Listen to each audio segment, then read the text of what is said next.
Sunny the bunny woke up to what she thought would be the brightest, happiest day of the year, the Friendship Festival. Every spring, the rainbow above Sunshine Meadow glowed so brilliantly that the colors danced in little ripples across the grass. But this morning, something was different. As she hopped out of her burrow, she noticed the meadow felt quieter than usual, as if holding its breath. She glanced up at the sky and gasped. The rainbow, normally shimmering like a magical arch of living light, looked pale and thin, almost as if someone had slowly erased its colors overnight. Sunny blinked rapidly, rubbing her eyes with her paws. "That can't be right," she whispered. She took a few steps forward, her fluffy tail twitching with worry. A glowing butterfly zipped by, wings leaving a trail of faint sparkles. "The rainbow stone, it's missing!"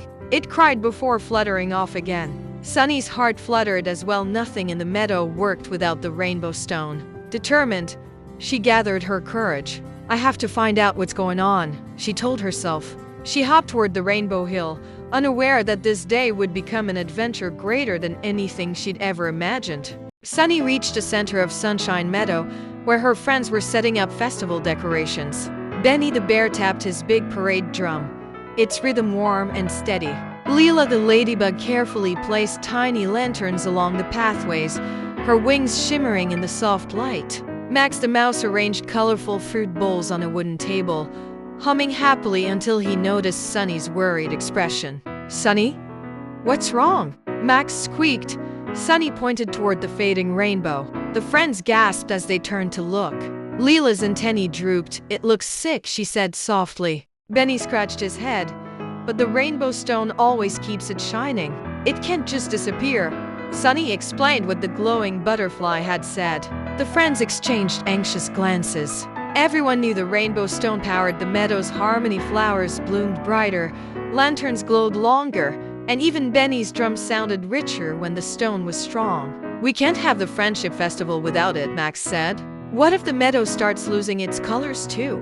Sunny took a deep breath, feeling a spark of determination. "Then we'll get it back. Together." Benny nodded. "A quest!" Leela fluttered excitedly. Max grabbed a tiny backpack.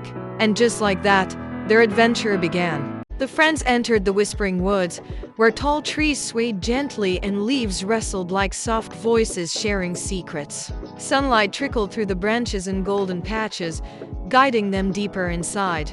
Benny marched proudly at the front, beating a quiet rhythm to keep everyone steady. Max studied a hand-drawn map, though he couldn't entirely remember who drew it. Leela flew above them, scanning for clues. But the forest wasn't as calm as usual. Colors seemed a little faded, and the flowers that usually glowed were dim. "See?" Sunny said. "The missing rainbow stone is affecting everything." Suddenly, a mischievous giggle echoed between the trees. Max jumped, nearly dropping his map. "Who's there?" Sunny asked gently. Out popped a tiny squirrel wearing a cap made of acorns. "Name's Nibble," he squeaked. "What are you lot doing in my woods?" When they explained their mission, Nibble tapped his chin thoughtfully. "I've seen something strange, shiny footprints near the Crystal Creek." "Not normal squirrel business. Shiny footprints?" Benny repeated. Nibble nodded.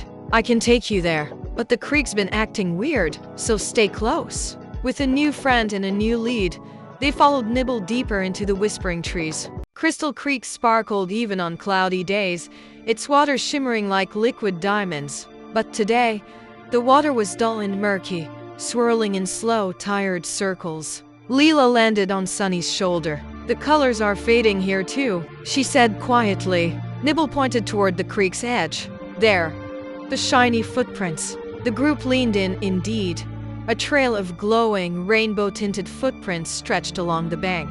The prints were small, round, and twinkled faintly. "I've never seen footprints like these," Max murmured. Sunny dipped a paw gently in the creek.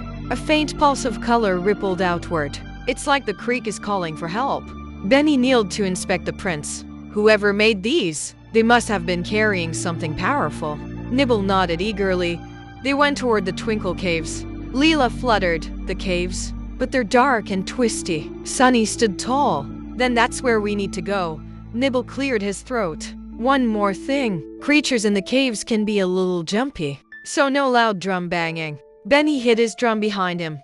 I'll be quiet, promise. Together, the friends followed the glowing footprints as they faded slowly into the forest's shadows. The Twinkle Caves earned their name from the tiny gemstones embedded in the walls, which sparkled like stars whenever a light passed by. But today, the caves felt dim and strangely cold. Sunny led the group, carrying a small lantern Leela had enchanted with a soft glow. As they ventured deeper, faint echoes followed them, making Max's whiskers twitch nervously. Maybe we should have brought more lanterns, he whispered.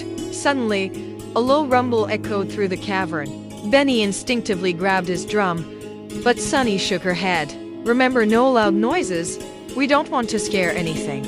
A moment later, a soft cry echoed from a narrow tunnel. Did you hear that? Leela whispered. Sunny tiptoed closer and found a tiny creature curled up against the wall. It looked like a fluffy puffball with shimmering fur and terror-bright eyes. Are you okay? Sunny asked gently. I didn't mean to take it. The creature whimpered.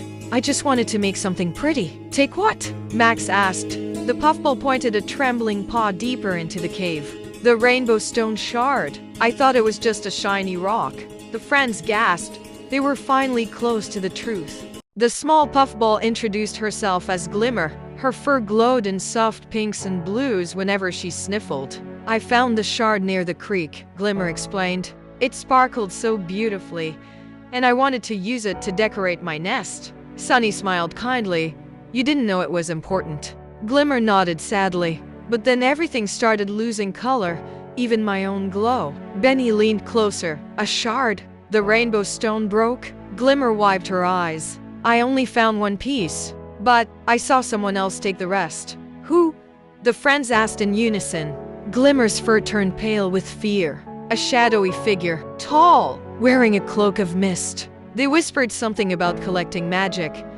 Leela fluttered anxiously. We need the shard back to fix the rainbow.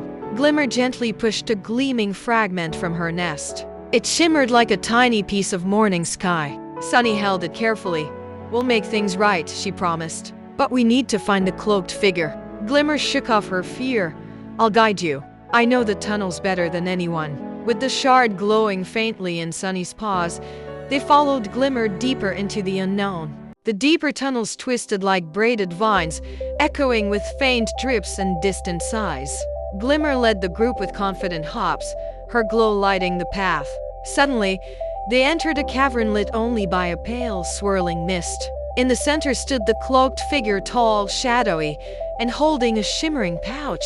Sunny stepped forward bravely. Excuse me, did you take pieces of the rainbow stone? The figure turned slowly. Instead of a frightening monster, they saw a gentle creature with soft, cloud-like fur and sad eyes. I am Zero, he said in a quiet voice. I gather magic to keep the sky clouds floating. But my magic faded, and I thought borrowing some rainbow light would help. Sunny loosened her stance. Borrowing magic made the meadow fade. We need the stone to restore balance. Zero looked down, ashamed. I didn't realize.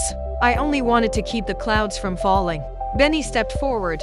We can help each other. But first, we have to fix the rainbow. Zero hesitated, then gently placed the remaining shards onto the ground. Take them, and I'm sorry. Sunny smiled warmly.